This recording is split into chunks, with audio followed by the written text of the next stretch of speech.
भारत के इतिहास में एक ऐसा अध्याय जिसने इस उपमहाद्वीप की नियति हमेशा के लिए बदल दी। आगमन और राज, भारत पर ब्रिटिश अधिकार।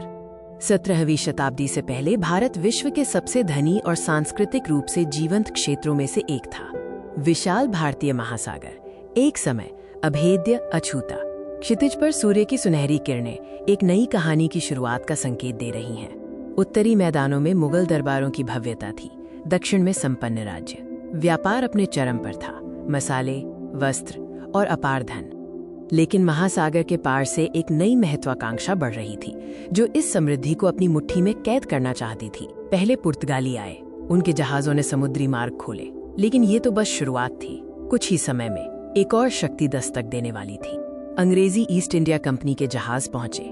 उनका उद्देश्य सरल था, व्यापार, लेकिन उनका इरादा समय के साथ केवल मुनाफा कमाना नहीं था।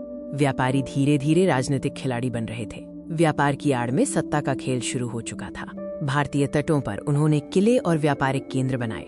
ये व्यापार के ठिकाने कम, सत्ता के गढ़ ज्यादा थे। कूटनीति, गठबंधन और चालबाजी, वे भारत के आंतरिक झगड़ों का फायदा उठा रहे थे। फूट डालो और राज करो की रणनीति आकार ले रही थी। जब कूटनीति विफल हुई तो बंदूकें बोली। सत्ता का हस्तांतरण युद्ध के मैदानों पर तय होना था। बारूद का धुआं आसमान में छा गया।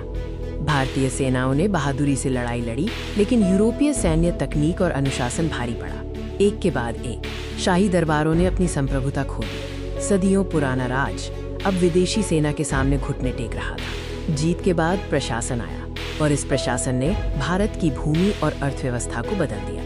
रेलवे, बंदरगाह और नई इमारतें खड़ी हुई। लेकिन ये विकास भारत के लोगों की कीमत पर था। कठोर कर और शोषण शुरू हुआ।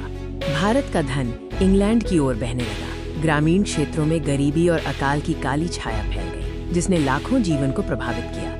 लेकिन भारतीय आत्मा को दबाना आसान नहीं था। शोषण और अपमान ने विरोध की आग को जन्म दिया। असंतोष बढ़ रहा था। गुप्त बैठकें हुई, जहां लोगों ने एक होने और स्वतंत्रता की दिशा में कदम बढ़ाने की शपथ ली। आजादी के आंदोलन का उदय हुआ। मार्च, त्याग और अटूट दृढ़ संकल्प ने एक राष्ट्र को जगाया, जिसने अपने अधिकार वापस लेने की ठान ली थी। कई शताब्दियों के संघर्ष और परिवर्तन के बाद भारत का सार, उसकी सभ्यता की भावना जीवित रही। हर नया सूर्योदय एक नई आशा लेकर आता है। एक ऐसा राष्ट्र जो हर चुनौती से गुजरकर अपनी पहचान और गौरव को पुनः स्थापित कर रहा है। और ये कहानी हमें याद दिलाती है कि कितनी भी बड़ी चुनौती क्यों न हो, एक सभ्यता का हृदय हमेशा धड़कता रहता है।